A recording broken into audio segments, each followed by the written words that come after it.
Hey, what is up YouTube? In this video I'm going to be doing my review of the Delux M800 Pro. I was actually a little bit excited for this mouse because the M800, when it came out, it was like a very slightly bigger Viper Mini, and the shape of the Viper Mini is really good, but I wish it was just a little bit bigger, and that's basically what this is. And truth be told, the shape on this mouse is extremely good, uh, but unfortunately this mouse is let down in pretty much every other area. So I'm gonna get right into that.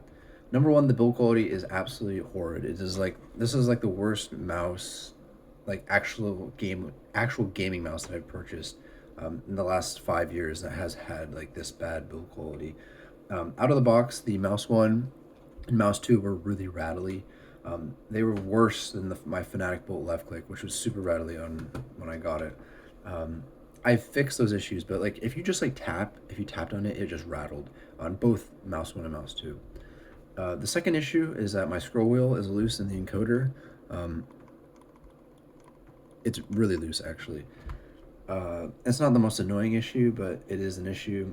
The most annoying issue by far though is the base wobble. The base on this mouse was really wobbly out of the box. Um, I opened it up and I had to warp it the other, like I had to like flex it the other way until something like cracked. I don't know what cracked. The mouse doesn't seem broken, so I don't know what the fuck I did. I probably just broke like a part of the base, but it's no longer it no longer wobbles on my mouse pad, so that's good. um, what else in terms of QC? The skates are horrible. That's another thing. You got to get new skates for this mouse. So basically, in order to make this mouse like good, you got to break it, you got to open it, you got to mod it. This mouse is just out of the box. It is a terrible experience. Um, but let's say in like a magical dream world where I got a perfect QC Delux M800 Pro, what would I think of it? Well, number one, the coating it's fine. It's like actually not bad. I thought these sides were rubber at first, but they are actually just textured plastic. But they are pretty grippy. They are a little bit slippery when you sweat, but it's not that bad. The clicks are pretty good after they've been fixed. They are Kale 8.0, so no problems there.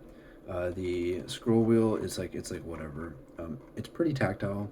Um, the side buttons and middle click are horrible. They're just these like cheap tactile switches which don't feel good at all. And last but not least, obviously the skates are bad. So shape-wise, this mouse is pretty good. I'm not really going to touch on it too much because I don't think you should buy this mouse at all. But if you're really dying for just a slightly like a slightly larger Viper Mini, this is a really good option. It has the back hump like the Viper Mini, but it's slightly longer and slightly wider. So it definitely feels better to play with than the Razer Viper, in my opinion. But every single issue like just prevents it from being a good mouse.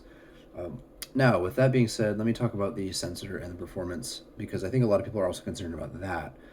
Uh, the sensor is at 3370, obviously, but mouse is not using the same firmware or hardware that a lot of the Chinese 3370 mice are using. For example, like the Pulsar X-Lite V2, it's using. I mean, I guess these mice are all made in China, so what am I saying? But there's like a standardized firmware. I'm pretty sure. This is conjecture, but like the X-Lite V2, the Fantech X-T3 V2, all those mice they use like the same software, same firmware, GameSense MVP wireless, and all those implementations are flawless. They feel really good. HDS wireless as well. They all use like the same software, uh, and all those mice feel really great. They have pretty much no input lag, and with zero MSD bounce, they have like 2 milliseconds slower latency than the Viper Mini. Um, However, this mouse is using Deluxe's own firmware. They use their own software. So this mouse, in terms of input lag, input delay, it's like between 1.5 to 2 milliseconds slower than the Viper Mini uh, or Fnatic Bolt for that matter.